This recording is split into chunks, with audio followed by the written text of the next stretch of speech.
الحمد لله نحمده ونستعينه ونؤمن به ونتوكل عليه ونعوذ بالله من شرور أنفسنا ومن سيئات أعمالنا من يهده الله فلا مضل له ومن يضلله فلا هادي له وأشهد أن لا إله إلا الله وحده لا شريك له وأشهد أن محمدا عبده ورسوله أرسله بالهدى ودين الحق ليظهره على الدين كله ولو كره المشركون اللهم صل على محمد وعلى آل محمد كما صليت على إبراهيم وعلى آل إبراهيم إنك حميد مجيد اللهم بارك على محمد وعلى آل محمد كما باركت على إبراهيم وعلى آل إبراهيم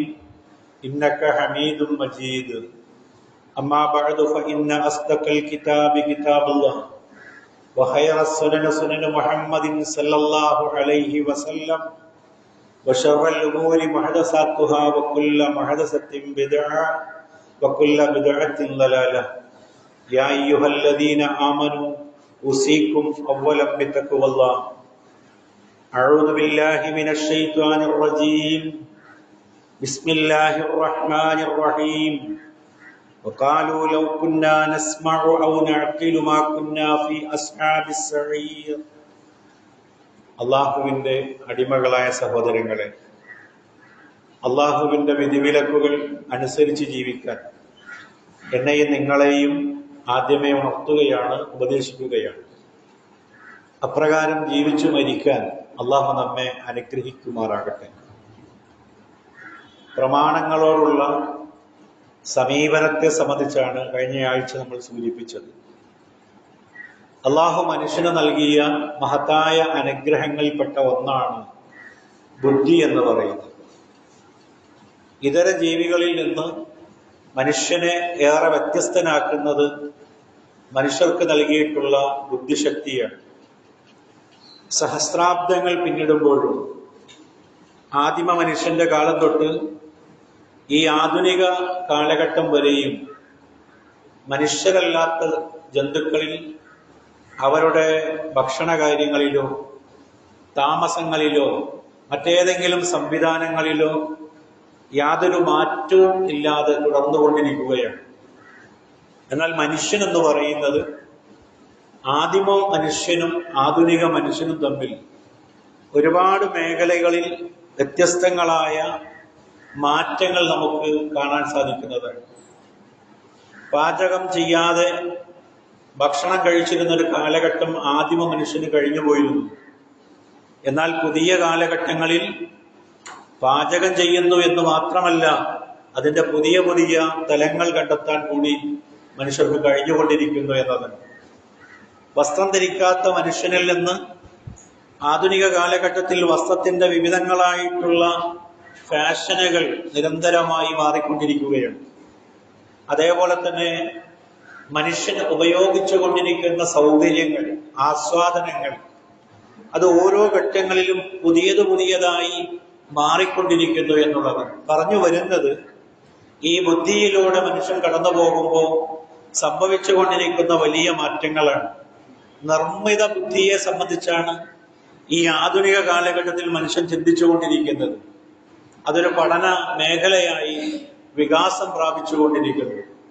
അത്തരമൊരു ഘട്ടത്തിൽ പോലും മതപരമായ പലതും ബുദ്ധിക്ക് നിരക്കാത്തതും അതേപോലെ തന്നെ മനുഷ്യന് ദ്രോഹമുള്ളതും പ്രകൃതിക്ക് യോജിക്കാത്തതും ഒക്കെയും മതത്തിന്റെ പേരിൽ വിൽപ്പന ചരക്കുകളായി മതവേദികളിൽ പ്രത്യക്ഷപ്പെട്ടുകൊണ്ടിരിക്കുകയാണ്. മതം ചൂഷണം ചെയ്യപ്പെടുന്ന മേഖലയായി മാറിക്കൊണ്ടിരിക്കുന്നു എന്നർത്ഥം. പലരും അതിന്റെ പേരിൽ മനുഷ്യരുടെ ദ്രവ്യങ്ങൾ, പണവും മുതലുകളുമെല്ലാം കൊള്ളയടിക്കപ്പെട്ടുകൊണ്ടിരിക്കുന്നു. ഈ രംഗത്ത് പ്രമാണങ്ങൾ ബുദ്ധിയെ സംബന്ധിച്ചെന്തു പറയുന്നു, ബുദ്ധിപൂർവം കാര്യങ്ങൾ എപ്രകാരമാണ് കൈകാര്യം ചെയ്യേണ്ടത് എന്ന് അന്വേഷിക്കുകയും പഠിക്കുകയും ചെയ്യേണ്ടത് നമ്മുടെ ഉത്തരവാദിത്തമാണ്. അത്തരം ഒരു അന്വേഷണമാണ് ഈ ആഴ്ച നമ്മൾ ചർച്ചക്കെടുക്കുന്നത്. ഈ ഒരു അനുഗ്രഹത്തെ മുൻനിർത്തിയാണ് അള്ളാഹു നമുക്ക് അമാനത്ത് ഏൽപ്പിച്ചിട്ടുള്ളത്. എന്താണ് അമാനത്ത് എന്ന് പറയുന്നത്?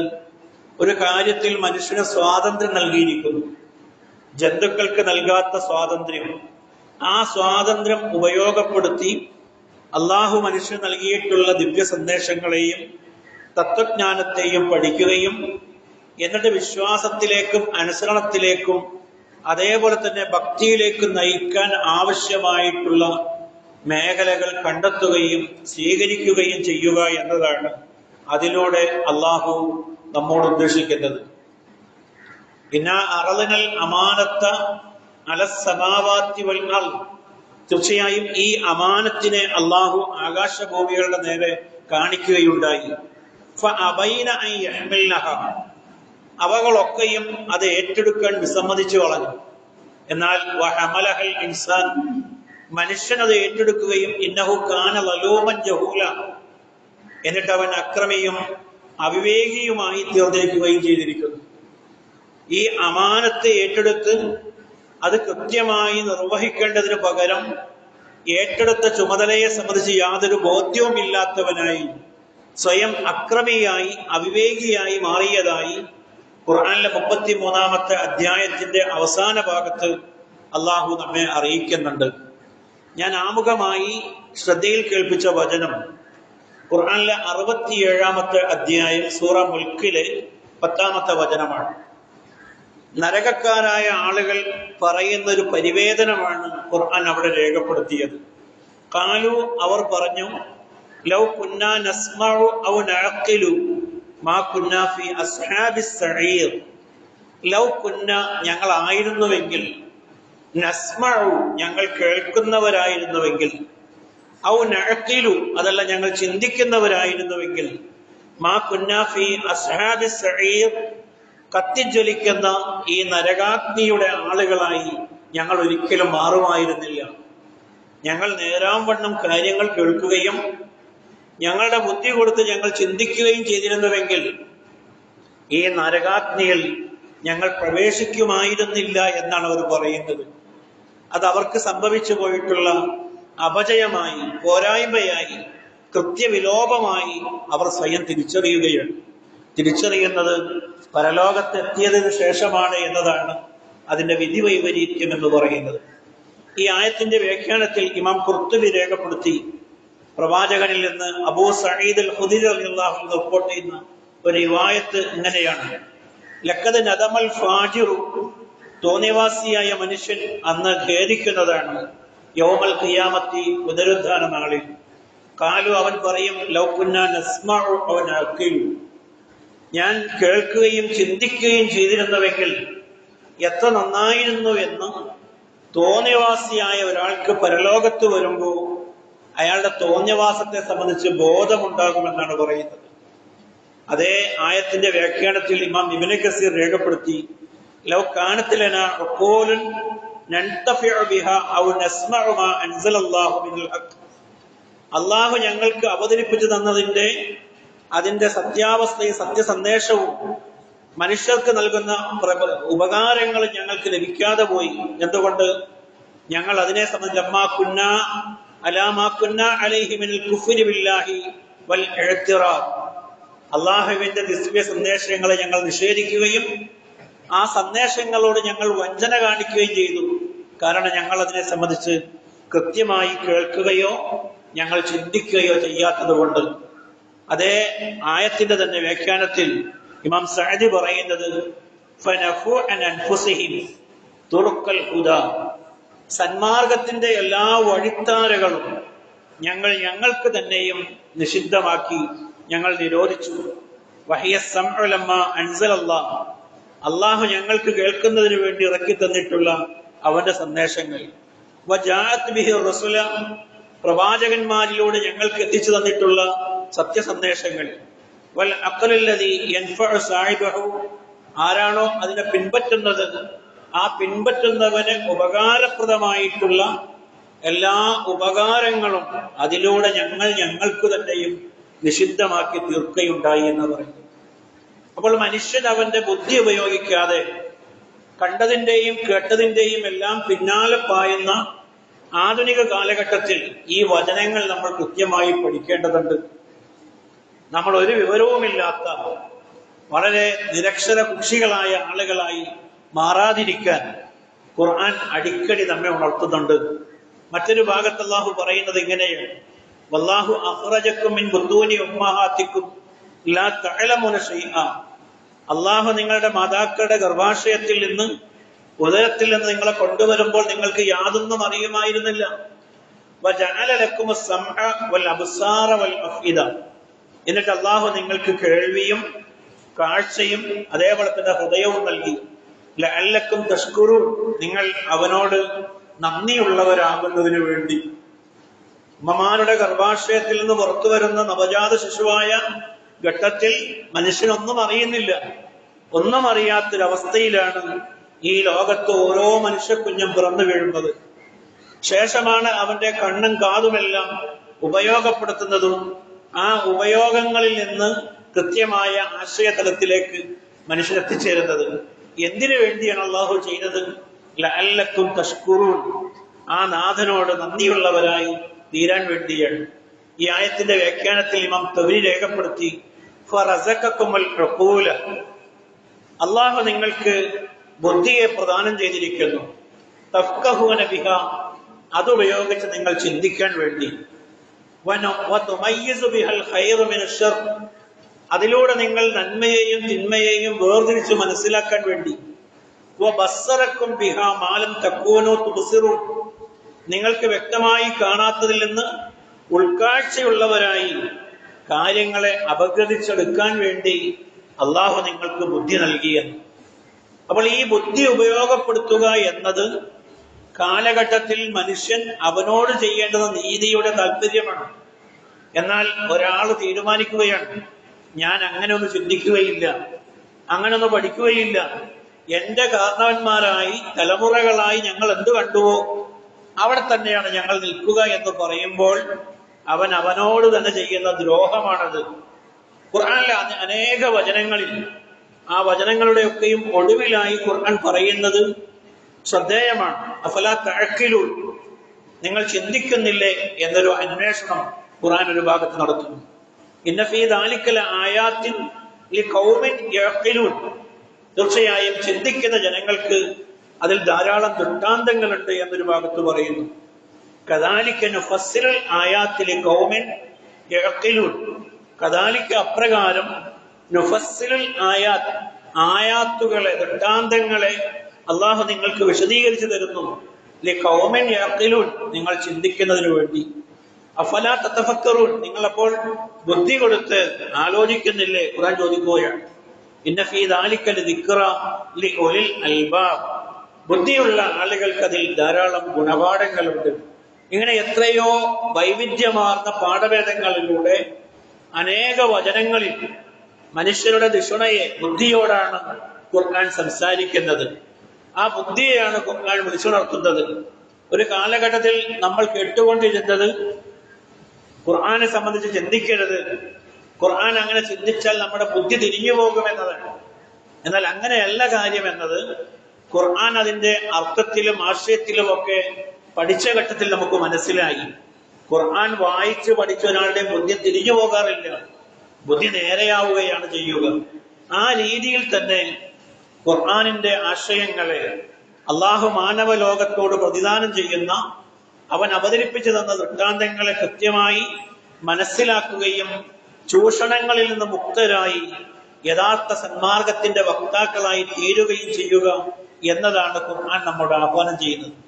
ഇനി അത് ഉപയോഗിക്കാത്ത ആളുകളെ ഖുർആൻ എത്ര കണിശമായിട്ടാണ് ശകാരിക്കുന്നത്. നോക്കൂ നിങ്ങൾ, ഖുർആനിലെ 17ാമത്തെ അധ്യായം സൂറ അറാഫിലെ 179 വചനം. വലഖദ് ദറഅനാ ലിജഹന്നമ കസീറൻ മിനൽ ജിന്നി വൽ ഇൻസ്. തീർച്ചയായും നരകത്തെ, ജഹന്നമിനെ നാം ധാരാളം മനുഷ്യരെ കൊണ്ടും ജിന്നുകളെ കൊണ്ടും നിറക്കുക തന്നെ ചെയ്യും. അള്ളാഹ് പറയാം, നരകത്തെ നാം നിറക്കും മനുഷ്യരെയും ജിന്നുകളെയും കൊണ്ട്.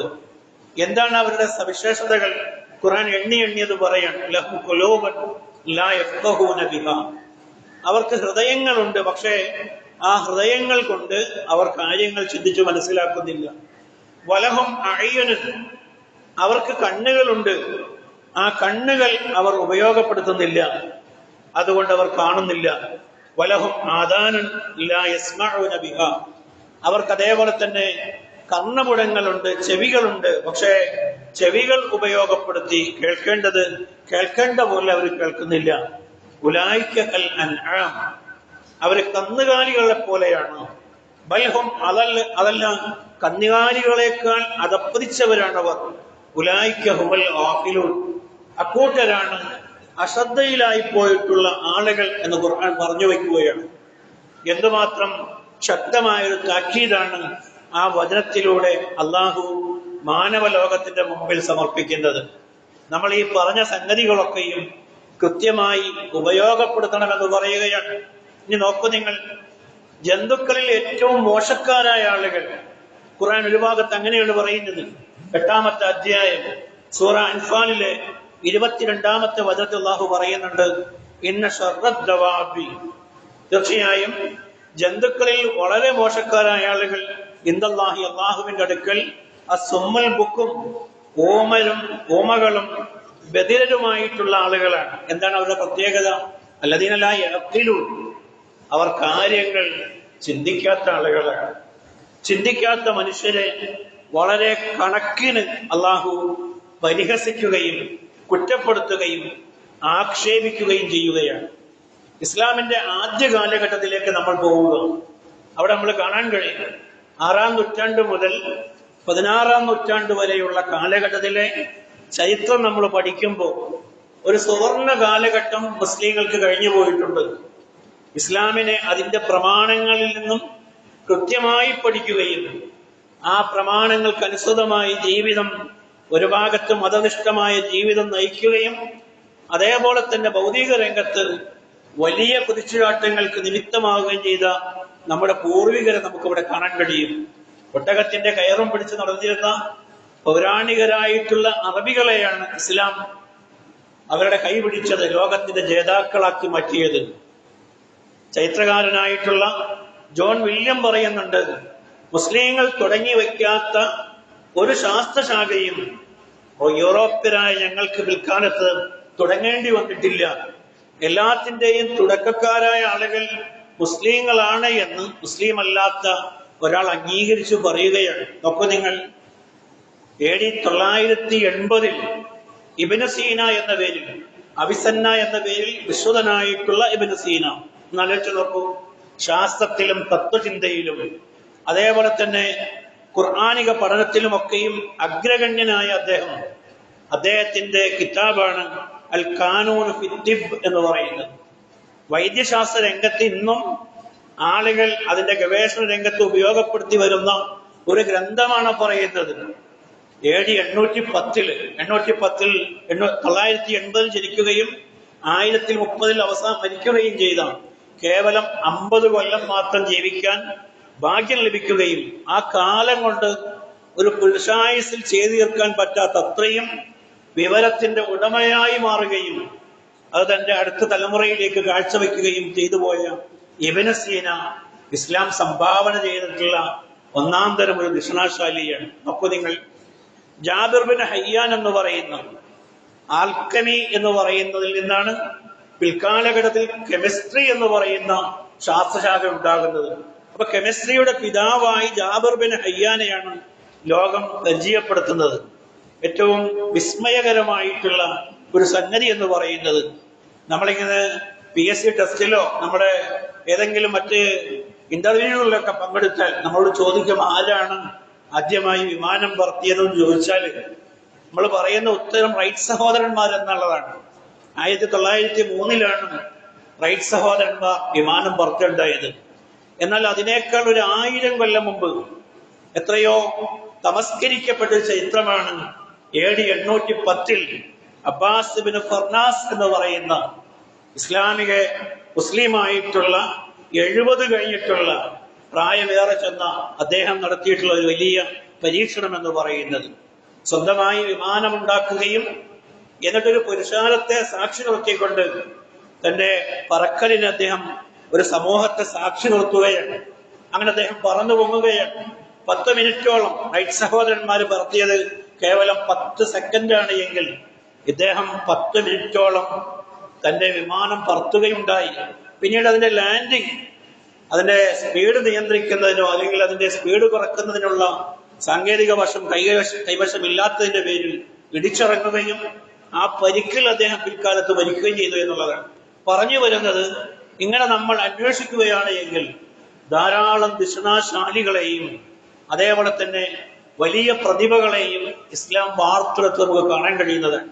അതിന്റെ പിന്തുട തലമുറയായ ഈ കാലഘട്ടത്തിലെ ആളുകൾ വിശ്വസിക്കുന്നത്, അവർ പ്രമാണങ്ങളിൽ നിന്നൊക്കെ അകന്നുപോയിക്കൊണ്ട് ഈ കാലഘട്ടത്തിൽ ചരിത്രത്തിന്റെ മുമ്പിൽ ജീവിക്കുകയും മരിക്കുകയും ചെയ്ത ഒരാളാണ് ഈ ലോകം നിയന്ത്രിക്കുന്നത് എന്ന് പറയുമ്പോൾ അത് പറഞ്ഞു പോയ ആൾക്ക് തലക്കെന്തെങ്കിലും അസുഖമായിരിക്കുമെന്ന് ചിന്തിക്കുന്നതിന് പകരം അതിന്റെ പിന്നാലെ കൂടെ ആയിരക്കണക്കിന് അനുയായികൾ തയ്യാറായി വരികയാണ്.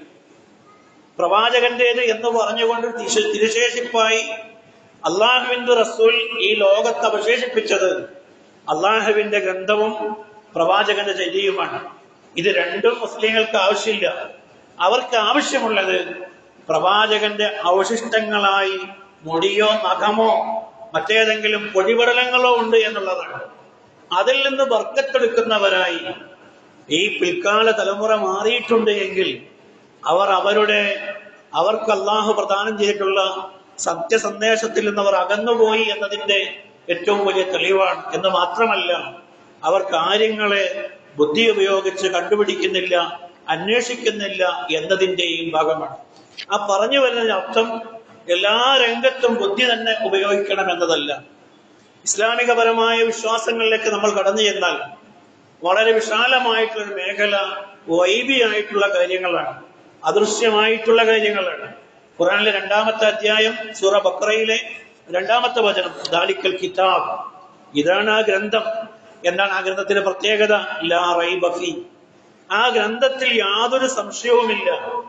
ഹുദൽ ലിൽ മുത്തഖീൻ, സൂക്ഷ്മത പാലിക്കുന്നവർക്കത് മാർഗദർശനമാണ്. സൂക്ഷ്മത പാലിക്കുന്നവർക്ക് മാർഗദർശനമായിട്ടുള്ള ഈ ഗ്രന്ഥം നിങ്ങൾക്കും എനിക്കുമെല്ലാം ഉപകാരപ്പെടണമെങ്കിൽ അവിടെ എന്ത് വേണം? അല്ലദീന യുഅ്മിനൂന ബിൽ ഗൈബ്, അദൃശ്യത്തിൽ വിശ്വസിക്കുന്നവരായിരിക്കും അവർ. അദൃശ്യത്തിൽ വിശ്വസിക്കുന്ന അവർക്കാണ് ഈ ഗ്രന്ഥം ഉപകാരപ്പെടുക എന്ന് ഖുർആൻ തുടർന്നു പറയുകയാണ്. അപ്പോൾ ബുദ്ധി കടന്നു ചെല്ലാൻ പാടില്ലാത്ത, അല്ലെങ്കിൽ കടന്നു ചെല്ലാൻ സാധ്യതയില്ലാത്ത, നമുക്ക് ബുദ്ധിയിലൂടെ കാര്യങ്ങൾ കണ്ടുപിടിക്കാൻ പറ്റാത്തൊരു മേഖലയാണ് ഈ പറയുന്ന മേഖല എന്ന് പറയുന്നത്. ഖുർആനും സുന്നത്തുമൊക്കെ നമുക്ക് പ്രതിനിധാനം ചെയ്യുന്നത്. എന്നാൽ ഞാൻ കണ്ടതേ വിശ്വസിക്കുകയുള്ളൂ, ഞാൻ അനുഭവിച്ചതിലെ ഞാൻ സത്യപ്പെടുത്തുകയുള്ളൂ എന്ന് പറയുന്നതിൽ വലിയ അർത്ഥമൊന്നുമില്ല. നമുക്കെല്ലാവർക്കും ജീവനുള്ളവരാണ്, മരിച്ച ആരും ഇവിടെ ഇരിക്കുന്നില്ല.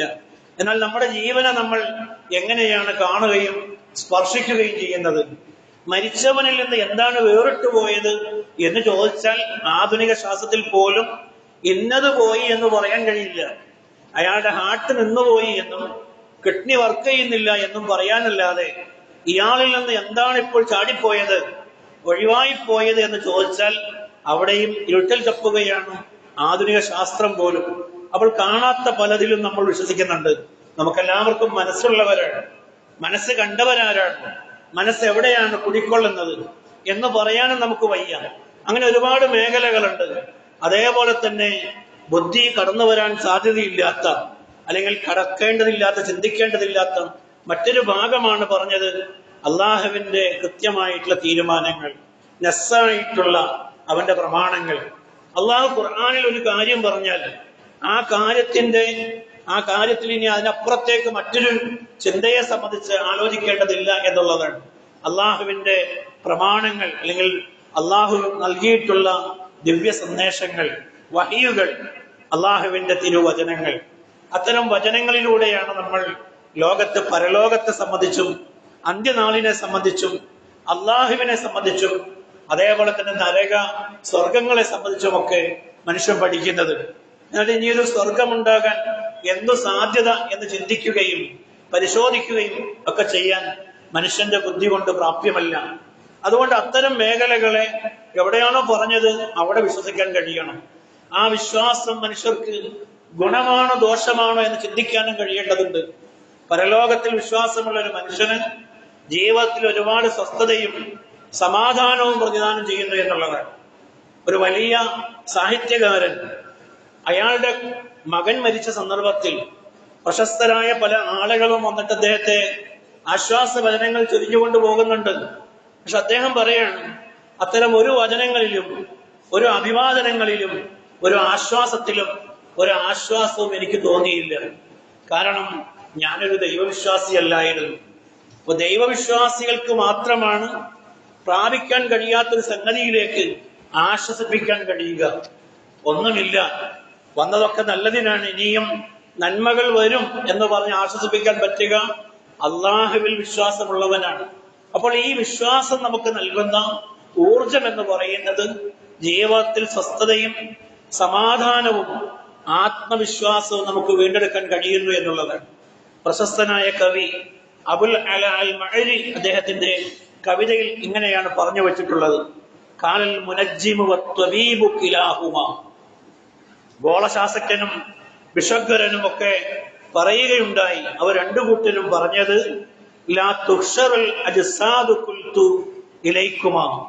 അവർ രണ്ടുപേരും പറഞ്ഞത് മരിച്ചുപോയ മനുഷ്യരെ ഒക്കെയും വീണ്ടും ഒരുമിച്ച് കൂട്ടുകയില്ല എന്നതാണ്. എങ്ങനെയാണ് ഒരുമിച്ച് കൂട്ടാൻ കഴിയുക? കോടാനുകോടി മനുഷ്യരാണ് മരിച്ചു പോയിട്ടുള്ളത്. ഈ മനുഷ്യരെ ഒക്കെയും എങ്ങനെ വീണ്ടും ഒരുമിച്ച് കൂട്ടാൻ കഴിയുമെന്ന് ഗോളശാസ്ത്രജ്ഞനും അതേപോലെ വലിയ വിദ്യാഭ്യാസ പടുവുമായിട്ടുള്ള ഡോക്ടറുമൊക്കെ അങ്ങനെ പറയുന്നു. കുൽത്തു, ഞാൻ പറയുന്നു, ഇലൈക്കുമാ, ആ രണ്ടു കൂട്ടരിലേക്കും, ഇൻ സഹ ഖൗലുക്കുമാ ഫലസ്തു ബിഹാസിലിൻ. നിങ്ങളുടെ വാക്കുകൾ ശരിയാണ് എന്ന് സങ്കല്പിക്കുക. എങ്കിൽ ആ ശരി കൊണ്ട് എനിക്ക് യാതൊരു ദോഷവും വരാനില്ല. ഞാൻ ഇസ്ലാമികമായിട്ടുള്ള മതപരമായ എന്റെ വിശ്വാസവും എന്റെ അനുഷ്ഠാനവും കൊണ്ട് നടന്നു എന്നതിന്റെ പേരിൽ എനിക്ക് ലോകത്തൊരു നഷ്ടവും വരാനില്ല. ഔ സഹ ഖൗലി ഫൽ ഹസാറു അലൈക്കുമാ. എന്നാൽ എന്റെ വാക്കാണ് ശരിയായത് എങ്കിൽ ഈ വിശ്വാസവും ഈ മതപരമായിട്ടുള്ള ശാസനകളും അള്ളാഹുവിന്റെ കൽപ്പനകളും പാലിക്കുക എന്ന എന്റെ വാക്കാണ് ശരിയായത് എങ്കിൽ എന്തായിരിക്കും നിങ്ങളുടെ അവസ്ഥ എന്ന് പറയുന്നത്? ഫൽ ഹസാറു അലൈക്കുമാ. നിങ്ങൾ രണ്ടു കൂട്ടരും വലിയ നഷ്ടത്തിലായി പോകും. പറയുകയാണ് കവി, തഹർതു സൗബി ലിസ്സലാത്തി ഖബ്ലഹു. നമസ്കാരത്തിന് മുമ്പ് എന്റെ വസ്ത്രം നന്നാക്കണമെന്ന് പറയുന്നത് മതപരമായ എന്റെ ശാസനയാണ്. അതുകൊണ്ട് എനിക്കെന്ത് ദോഷമാണ് വരാനുള്ളത്? നിങ്ങളുടെ രണ്ടു കൂട്ടരുടെയും ശരീരവും വസ്ത്രവും നന്നാക്കണമെന്ന് പറയുന്നത് എവിടെയാണ്? അപ്പോൾ ഇസ്ലാമികപരമായി മതപരമായ ഒരുപാട് അനുഷ്ഠാനങ്ങൾ, ഒരുപാട് നിർദ്ദേശങ്ങൾ, ഒരുപാട് കൽപ്പനകൾ അത് ജീവിതത്തിൽ നമുക്ക് നന്മ പ്രദാനം ചെയ്യുകയാണ്. മദ്യവും മയക്കുമരുന്നും ഒന്നും ഉപയോഗിക്കരുത് എന്ന് ഇസ്ലാം പറയുമ്പോൾ, അള്ളാഹു പറയുമ്പോൾ, ഒരാള് അതിലൂടെ അള്ളാഹുവിന്റെ കൽപ്പനകൾ സ്വീകരിക്കുക വഴിയായി ഇഹലോകത്ത് അയാൾക്ക് ഒരുപാട് ഗുണങ്ങളുണ്ടാകും. ഒരുപാട് അസുഖങ്ങളിൽ നിന്ന് അദ്ദേഹം മുക്തനാകും. മാനസികമായി ഏറെ ശക്തിയുള്ളവനായി അയാൾ മാറും. എന്നാൽ ആ കൽപ്പനകളൊക്കെയും ഒഴിവാക്കുന്ന ഒരാളെ സംബന്ധിച്ചിടത്തോളം ജീവിതത്തിൽ അയാൾക്ക് ലഭിക്കാതിരിക്കുന്ന നേട്ടങ്ങൾ എന്തായിരിക്കും? നേട്ടങ്ങൾക്ക് പകരം ഒരുപാട് കോട്ടങ്ങളായിരിക്കും ഉണ്ടാവുക. പരലോകമില്ലാതെ പോയാൽ തന്നെയും ഇഹലോകത്ത് വച്ച് തന്നെയും ഒരുപാട് നന്മകൾ മതപരമായ ശാസനകളിലൂടെ വിശ്വാസികൾക്ക് ഉണ്ടാകുന്നു എന്നുള്ളതാണ്. കള്ളത്തരങ്ങളിലൂടെ, ചൂതാട്ടത്തിലൂടെ, പലിശയിലൂടെ ധനം സമ്പാദിക്കരുത് എന്ന് ഇസ്ലാം പറയുമ്പോൾ ആ ഇസ്ലാമിക കൽപ്പന പാലിക്കുന്ന ഒരാൾക്ക് ജീവിതത്തിൽ അയാളുടെ കണക്ക് പുസ്തകങ്ങൾ, കൊടുക്കൽ വാങ്ങലുകളൊക്കെയും സത്യസന്ധമായ രീതിയിൽ കൊണ്ടുപോകാൻ കഴിയും. അത് ഇഹലോകത്തിൽ നഷ്ടവും അയാൾക്ക് ഉണ്ടാക്കില്ല. ഇനി അത് സത്യമാണ്, പരലോകത്ത് വിചാരണക്കെടുക്കുന്നതാണ് എങ്കിലും അത് നോക്കാത്ത മനുഷ്യരെ സംബന്ധിച്ചിടത്തോളം പരലോകത്ത് കൊടിയ നഷ്ടത്തിന് ഇടയാക്കുകയും ചെയ്യും. അങ്ങനെ ഓരോ കാര്യങ്ങളും മതപരമായ ശാസനകളെ നമ്മൾ ആഴത്തിൽ പഠിക്കുമ്പോൾ അത് ആ സ്വീകരിക്കുന്ന വ്യക്തിയുടെ ഇഹലോകത്തും പരലോകത്തും ഉപകാരം ചെയ്യുന്നു എന്നുള്ളതാണ്. എന്നാൽ ഈ ശാസനകൾക്ക് പകരം യാതൊരു കൃത്യമായ മാർഗദർശനമില്ലാത്ത രീതിയിൽ, അള്ളാഹുവിന്റെ പ്രകൃതിക്ക് വിരുദ്ധമായ രീതിയിൽ മറ്റു പല കൽപ്പനകളും നിർദ്ദേശങ്ങളും വരുമ്പോൾ അത് സ്വീകരിക്കാൻ വിശ്വാസികൾ ബാധ്യസ്ഥരല്ല, മനുഷ്യർ ഒന്നടങ്കം ബാധ്യസ്ഥരല്ല എന്ന് നമ്മൾ മനസ്സിലാക്കേണ്ടതുണ്ട്.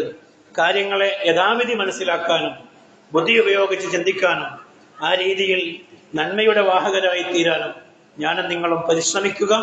അള്ളാഹു അതിന് നമ്മെ അനുഗ്രഹിക്കുമാറാകട്ടെ. അസ്തഗ്ഫിറുല്ലാഹ ലീ വലക്കും വലിജമീഇൽ മുസ്ലിമീന വസ്തഗ്ഫിറൂ ഇന്നഹു ഹുവൽ ഗഫൂറുർ റഹീം.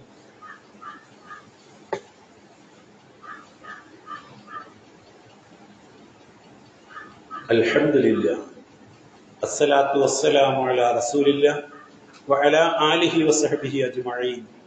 യാ അയ്യുഹല്ലദീന ആമനൂ ഉസീകും സാനിയൻ ബിത്തഖ്വല്ലാഹ്. അള്ളാഹുവിന്റെ അടിമകളായ സഹോദരങ്ങളെ, അള്ളാഹുവിന്റെ വിധിവിലക്കുകൾ അനുസരിച്ച് ജീവിക്കാൻ എന്നെയും നിങ്ങളെയും ഒന്നുകൂടി ഉണർത്തുകയാണ്, ഉപദേശിക്കുകയാണ്. അപ്രകാരം ജീവിച്ചു മരിക്കാൻ അള്ളാഹു നമ്മെ അനുഗ്രഹിക്കുമാറാകട്ടെ. പ്രവാചകന്റെ ജീവിതത്തിന്റെ അവസാന നാളുകളിൽ അള്ളാഹുവിന്റെ റസൂൽ നൽകിയിട്ടുള്ള ചില ഉപദേശങ്ങൾ നമുക്ക് കാണാവുന്നതാണ്. അതിൽ വളരെ പ്രധാനപ്പെട്ട ഒന്ന് വസിയത്തുമായി ബന്ധപ്പെട്ടതാണ്. പ്രവാചകൻ നൽകിയിട്ടുള്ള വസിയത്തുകളിലെ പ്രധാനപ്പെട്ട ചില ഭാഗങ്ങളാണ്. എന്താണ് വസിയത്ത് എന്ന് പറഞ്ഞാൽ? വാക്കിന് നേർക്കുനേരെ അർത്ഥം ഉപദേശം എന്നാണ്, അല്ലെങ്കിൽ കൽപ്പന എന്നും അർത്ഥം പറയാവുന്നതാണ്.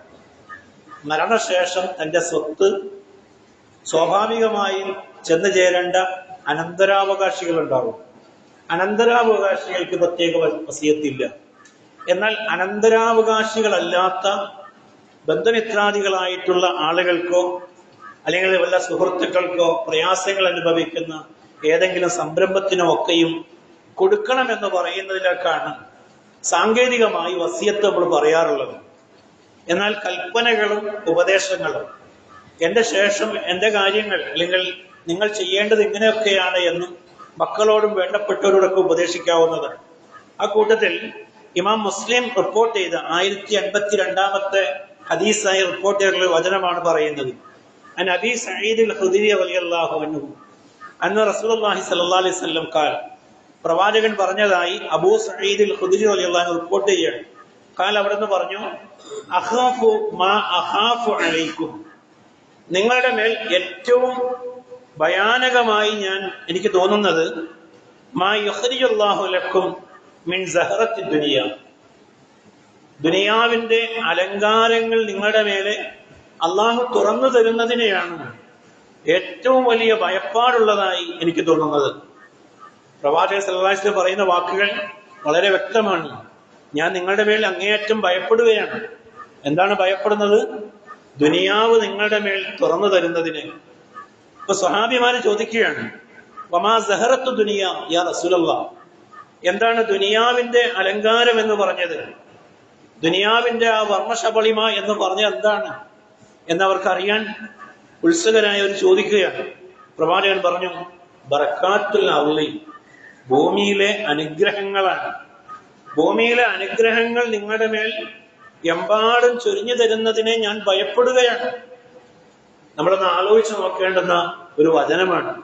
നമ്മളൊക്കെ 3 നേരം ഭക്ഷണം കഴിച്ച് സുഖമായി നമ്മളുടെ ബെഡിൽ കിടന്നുറങ്ങി, അല്ലെങ്കിൽ നമ്മൾ നമ്മുടെ ആഹ്ലാദങ്ങളുടെ ഭാഗമായി ഏതെങ്കിലുമൊക്കെ സ്ഥലങ്ങളൊക്കെ സന്ദർശിച്ചിങ്ങനെ നടക്കുന്നതിന് റസൂൽ ഇഷ്ടപ്പെടുന്നില്ല എന്നാണോ പറഞ്ഞത്? ഭൗതികമായിട്ടുള്ള സൗകര്യങ്ങൾ നമ്മെ കൊണ്ടെത്തിക്കുന്ന വലിയ ദുരന്തമുണ്ട്. ആ ദുരന്തങ്ങൾക്ക് നടുവിലാണ് ലോകം ഇന്ന്. ദുനിയാവിന്റെ എല്ലാ പ്രശ്നങ്ങളുടെയും കാരണം എന്ന് പറയുന്നത് ദുനിയാവിൽ മനുഷ്യൻ അനുഭവിച്ചുകൊണ്ടിരിക്കുന്ന ഭൗതിക സുഖസൗകര്യങ്ങളുടെ വർദ്ധിതമായിട്ടുള്ള അവസ്ഥയാണ്. ഒരുപാട് മേന്മയാണ്. നമ്മുടെ ബന്ധങ്ങൾ എവിടെയാണ് നമുക്ക് കടന്നു പോകുന്നത്, നശിച്ചു പോകുന്നത്? നമ്മളൊന്ന് ആലോചിച്ച് നോക്കണം. എന്റെയും നിങ്ങളുടെയൊക്കെ കയ്യിൽ മൊബൈലുകളുണ്ട്. വിദൂരതയിലിരിക്കുന്ന സുഹൃത്തുക്കളുമായി നമ്മൾ ചാറ്റ് ചെയ്യാറുണ്ട്, സംസാരിക്കാറുണ്ട്, കുശലാന്വേഷണങ്ങൾ നടത്താറുണ്ട്.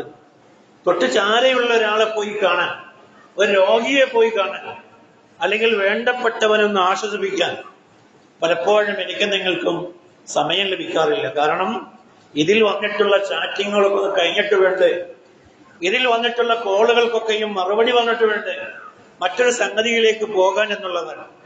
മാതാപിതാക്കളും മക്കളും തമ്മിൽ എവിടെയാണ് ബന്ധം മോശമാകുന്നത്? പരിശോധന അറിയിക്കുന്ന മേഖലയാണ്. എന്റെയും നിങ്ങളുടെയൊക്കെ മാതാപിതാക്കൾ 70ഉം 80ഉം കഴിഞ്ഞാൽ നമുക്ക് ഉറപ്പായി ഇനി ഈ സംഗതിയിൽ നിന്ന് യാതൊരു ഗുണവും കിട്ടാനില്ല എന്നത്. വിശ്വാസികൾക്ക് മാത്രമാണ് അവിടെ മറുത്ത് ചിന്തിക്കാൻ കഴിയുക. ഇനിയെല്ലാം ചെലവ് വരുന്നൊരു മേഖലയായിരിക്കും എന്ന് വരുന്നിടത്ത് മക്കൾ മാതാപിതാക്കളെ പങ്കുവയ്ക്കുകയാണ്. 4 മക്കളുള്ള ആളുകൾ പറയുന്നത് 1 മാസം എന്റെ വീട്ടിൽ, 1 മാസം നിന്റെ വീട്ടിൽ, അങ്ങനെ റൊട്ടീനായി ഈ വാർദ്ധക്യ സഹജമായി എവിടെയെങ്കിലും ഒരു സ്ഥലത്ത് സമാധാനപൂർണമായി ജീവൻ തള്ളി നിൽക്കേണ്ട മാതാവും പിതാവും ഇങ്ങനെ എടുത്തറിയപ്പെടുന്ന അവസ്ഥയിലേക്ക് മാറുകയാണ്. ഏതെങ്കിലും ഒരാൾ കൊണ്ടുപോകാനൊന്ന് വൈകിപ്പോയാലോ അത് അവർക്കിടയിൽ ഒരു വഴക്കിലേക്ക് എത്തുകയാണ്. കഴിഞ്ഞ മാസം കൊണ്ടുപോകേണ്ട ആള് കൊണ്ടുപോയിട്ടില്ല എന്നിടത്താണ്. ഒന്നാലോചിച്ച് നോക്കൂ, മാതാപിതാക്കൾ പോലും കണക്ക് പറയുന്ന ഒന്നായി മാറിപ്പോവുകയാണ്. എന്താണ് നമുക്കിടയിൽ കൊലപാതകങ്ങളും അക്രമങ്ങളും ഒക്കെ വർദ്ധിച്ചു വരാനുള്ള കാരണം? ദുനിയാവിനോടുള്ള നമ്മുടെ പ്രേമമാണ്, അമിതമായിട്ടുള്ള ആർത്തിയാണ്. ഇനി റസൂലിന്റെ ജീവിതത്തിലേക്ക് നമ്മൾ മടങ്ങുക. കഴിഞ്ഞ ആഴ്ച നമ്മൾ സൂചിപ്പിക്കുകയുണ്ടായി, അബൂ ഹൈസമിൽ അൻസാരിയുടെ വീട്ടിലേക്ക് കടന്നു ചെല്ലുന്ന, അസമയത്ത് കടന്നു ചെല്ലുന്ന 3 അതിഥികൾ. ഒന്ന് പ്രവാചകൻ സല്ലല്ലാഹു അലൈഹി വസല്ലമയും അബൂബക്കർ റളിയല്ലാഹു അൻഹുവും ഉമർ ഇബ്നുൽ ഖത്താബ് റളിയല്ലാഹു അൻഹുവുമാണ്. 3 പേരും കടന്നു ചെല്ലാനുണ്ടായ കാരണം 3 പേർക്ക് മൊത്തം പട്ടിണിയാണ്, വിശപ്പ് സഹിക്ക വയ്യാതെയാണ് അസമയത്ത് ആ 3 പേര് കടന്നു ചെല്ലുന്നത്. എന്തെല്ലാം പരിമിതികളിലാണ് പ്രവാചകൻ ജീവിതം നയിക്കുന്നത്. ഇതേ പ്രവാചകന് അള്ളാഹിനോട് ചോദിച്ച പോലെ മന്നയും സൽവയും ഇറക്കിയിട്ടുള്ളവർ അള്ളാഹു അക്കാലഘട്ടത്തിലും ഇന്നും ലൈവല്ലേ. പക്ഷെ തന്റെ പരിമിതികൾ പ്രവാചകൻ ഒരിക്കലും ആവലാതിയായി പറഞ്ഞില്ല.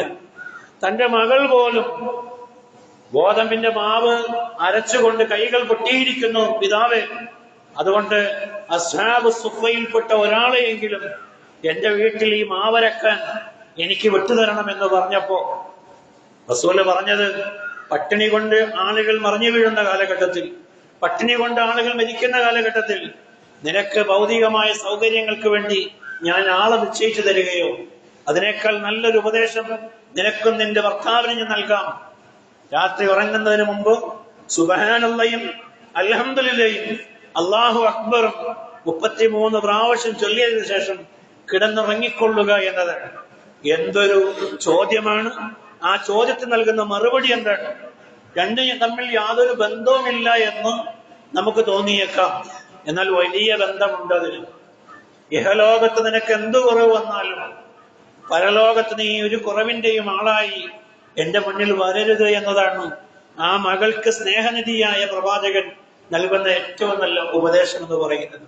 ഇപ്പൊ ദുനിയാവ് ഒന്നും വേണ്ട എന്നിടത്തല്ല നമ്മൾ പറഞ്ഞിരുന്നത്, അതിനോടുള്ള ആർത്തി നമ്മൾ കുറക്കണം എന്നതാണ്. ഖുർആനിലെ 87-ാമത്തെ അധ്യായം സൂറ അഅലയിലെ 16-17 വചനങ്ങൾ നമ്മൾ എല്ലാ വെള്ളിയാഴ്ചയും കേൾക്കുന്നതാണ്. ബൽ തുഅ്സിറൂനൽ ഹയാത്തദ് ദുനിയ. ഈ കാര്യങ്ങളൊക്കെയും വിവരിച്ചു തന്നിട്ടും നിങ്ങൾ തിരഞ്ഞെടുക്കുന്നത് ഐഹികമായ ദുനിയാവിനെ തന്നെയാണ്. എന്നിട്ട് അല്ലാഹ് പറയുന്നുണ്ട്, വൽ ആഖിറത്തു, നിങ്ങൾ അറിയണട്ടോ, പരലോകം എന്ന് പറയുന്നത് ഖൈറുൻ വ അബ്ഖ, അത് ഉത്തമമാണ്, നിങ്ങൾക്ക് എക്കാലത്തും അവശേഷിക്കുന്നതാണ്. പരലോകത്തേക്ക് വേണ്ടി നിങ്ങൾ എന്തൊന്നെടുത്തു വച്ചാലും അത് നഷ്ടപ്പെടാതെ എക്കാലത്തും നിങ്ങൾക്ക് ഉപകാരപ്രദമായിരിക്കും. അതാണ് അതിന്റെ പ്രത്യേകത എന്ന് പറയുന്നത്. നോക്കൂ നിങ്ങൾ, സൂറത്തുൽ ഗാഫിറിലെ 39-ാമത്തെ വചനം, യാ ഖൗമി ഇന്നമാ ഹാദിഹിൽ ഹയാത്തുദ് ദുനിയ മത്താഅ. അല്ലയോ സമൂഹമേ, നിങ്ങൾ അറിയണം, ഈ ദുനിയാവ് എന്ന് പറയുന്നത് പരിമിതമായിട്ടുള്ള വിഭവമാണ്. ഇന്നൽ ആഖിറ, തീർച്ചയായും പരലോകം എന്ന് പറയുന്നത് ഹിയ ദാറുൽ ഖറാർ, അത് സ്ഥിരവാസത്തിന്റെ മേഖലയാണ്. അപ്പൊ സ്ഥിരവാസത്തിന് പോകുന്ന ആളുകൾ അവിടേക്ക് വേണ്ടിയാണ് കാര്യമായി ഒരുക്കേണ്ടത്. ഒരു ടൂറ് പോകുമ്പോൾ ഒരുങ്ങുന്നതിനേക്കാൾ നന്നായി സ്വദേശത്ത് കഴിയുമ്പോൾ നമ്മൾ ഒരുങ്ങാറുണ്ട് എന്നതുപോലെ പരലോകത്തേക്ക് വേണ്ടിയാണ് നന്നായി ഒരുങ്ങേണ്ടത് എന്ന് പറയും. ഇമാം സുന്ന അഹ്മദ് ബിൻ ഹംബൽ റിപ്പോർട്ട് ചെയ്ത ഹദീസിൽ അബൂ ഹുറൈറയിൽ നിന്ന് ഉദ്ധരിക്കുകയാണ്, യദ്ഖുലുൽ ഫുഖറാഉൽ മുഅ്മിനീൻ, ഇഹലോകത്ത് പ്രയാസങ്ങളുടെ പരിമിതിയിൽ കഴിഞ്ഞ ദരിദ്രന്മാരായിട്ടുള്ള വിശ്വാസികൾ അവരെന്ത് ചെയ്യും? യദ്ഖുലുൽ ഫുഖറാഉൽ മുഅ്മിനീനൽ ജന്ന, അവർ സ്വർഗ്ഗലോകത്തേക്ക് പ്രവേശിക്കുകയാണ്. ഖബുലൽ അഗ്നിയാഉ ബിനസ്ഫി യൗമിൻ 500 ആമിൻ, 1/2 ദിവസം മുമ്പ് ധനാഢ്യരായ മനുഷ്യർ പരലോകത്ത് സ്വർഗത്തിൽ പ്രവേശിക്കുന്നതിന്റെ, വിശ്വാസികളായ ധനാഢ്യർ പ്രവേശിക്കുന്നതിന്റെ അര ദിവസം മുമ്പ് ദരിദ്രരായ വിശ്വാസികൾ സ്വർഗലോകത്ത് പ്രവേശിക്കുമെന്ന് ഇമാം അഹമ്മദ് റിപ്പോർട്ട് ചെയ്ത ഹദീസിൽ നമുക്ക് കാണാവുകയാണ്. എന്താണ് ഈ അര ദിവസത്തിന്റെ പ്രത്യേകത? പ്രവാചകൻ തന്നെ വിശദീകരിക്കുകയാണ്. അതിന്റെ പ്രത്യേകത എന്ന് പറയുന്നത് 500 കൊല്ലം നിങ്ങൾ കണക്കാക്കുന്ന ഈ 500 കൊല്ലം മുമ്പ് പാവങ്ങൾ കടന്നു പോകുമെന്നാണ് പറയുന്നത്. അപ്പോൾ അവിടെയാണ് റസൂല് നമ്മെ സംബന്ധിച്ച് ആശങ്കയുള്ളവരായത്. അതുകൊണ്ട് നമ്മൾ സ്വീകരിക്കേണ്ടത് ദുനിയാവിന്റെ ആർത്തിപ്പണ്ടാരങ്ങളായി നമ്മൾ മാറരുത്. ദുനിയാവിനോട് അങ്ങേയറ്റത്തെ ആർത്തിയുള്ളവരായി, ഹക്കും ബാത്തിലും ഇല്ലാത്തവരായി, കടമയും കടപ്പാടും വിസ്മരിക്കുന്നവരായി നമ്മൾ മാറരുത്. ദുനിയാവിനെ നമുക്ക് ഇഷ്ടപ്പെടാം, ഉപയോഗിക്കാം, അതെല്ലാം നമുക്ക് ആസ്വദിക്കുകയുമാകാം. പക്ഷേ ആർത്തിയുള്ളവരായി മാറരുത് എന്നതാണ് ഈ സന്ദേശത്തിലൂടെ, ഈ വചനത്തിലൂടെ അള്ളാഹുവിന്റെ റസൂൽ സല്ലല്ലാഹു അലൈഹി വസല്ലമ നമ്മളോട് ഉണർത്തുന്നത്. അത്തരം ഉപദേശങ്ങൾ കൃത്യമായി ഉണരുന്ന, അതിനെ പിൻപറ്റുന്ന നല്ല വിശ്വാസികളിൽ, വിശ്വാസിനികളിൽ അള്ളാഹു